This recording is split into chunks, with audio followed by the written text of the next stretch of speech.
नमस्कार, प्रणाम। मैं हूं मैथ जोन, एक कदम शिक्षा की ओर।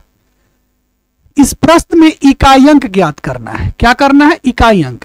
निम्नलिखित में इकाई अंक ज्ञात करें।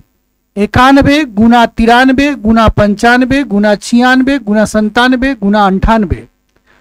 तो जब भी अगर इकाई अंक कहेगा ना आपको निकालने के लिए, तो केवल आप इकाई अंक से ही मतलब रखिएगा। केवल आप इकाई अंक को ही आपस में गुना कीजिएगा। अब 91 को 93 से, 95 से, 96 से, 97 से, 98 को सबको आपस में गुना नहीं करना है।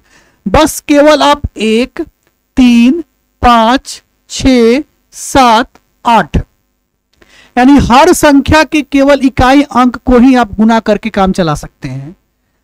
वो तो आप बात समझ ही गए, लेकिन कुछ स्पेशल बात अगर आप याद रखते हैं तो और जल्दी इसका कैलकुलेशन किया जा सकता है। वह स्पेशल बात कौन सी है, उस पर जरा ध्यान दीजिएगा। 5 एक संख्या है। 5 एक क्या है? आपका संख्या है।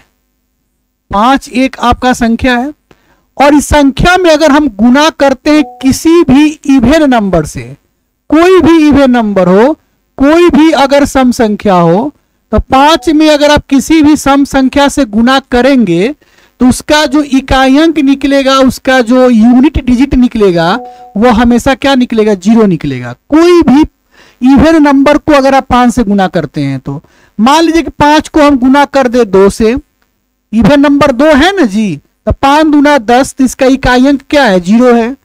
5 में अगर हम 4 से गुना कर दे, 4 हमारा क्या है? इवन नंबर है ना, तो 5 चौका 20, तो इसका इकाई अंक क्या है? 0 है।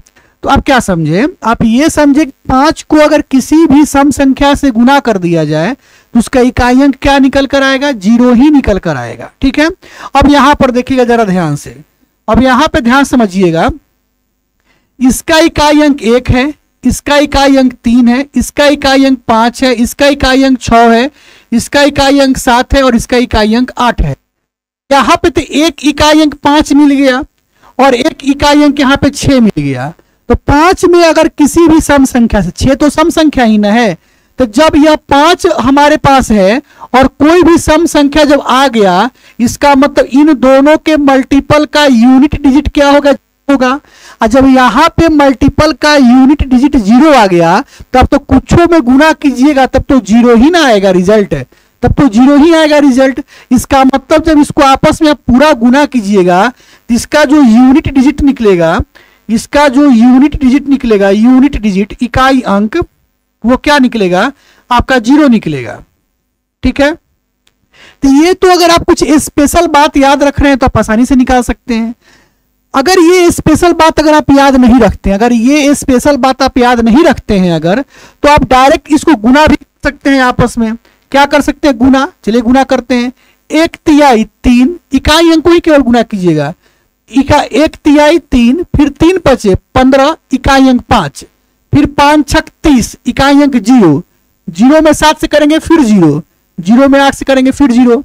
तो या तो आप हर इकाई अंक को गुना कर लीजिए, या तो एक स्पेशल बात याद रखिए कि अगर हम 5 में किसी भी सम संख्या से गुना कर दें तो हमारा रिजल्ट क्या आएगा? इकाई अंक का 0 आएगा। तो उम्मीद करते हैं यह बात आप अच्छे से समझ गए होंगे। अगर ये बात आप अच्छे से समझ गए हैं तो इस प्रश्न का आप आंसर कमेंट बॉक्स में बताइएगा कि इसको गुना करने पे इकाई अंक क्या आएगा। आपके कमेंट का हमें इंतजार रहेगा। वीडियो अच्छा लग रहा हो तो वीडियो को लाइक कीजिएगा, ज्यादा से ज्यादा शेयर कीजिएगा। अगर आप हमारे चैनल पे पहली बार आए हैं तो क्या करना है? प्लीज चैनल को सब्सक्राइब भी कर देना है। बहुत बहुत धन्यवाद।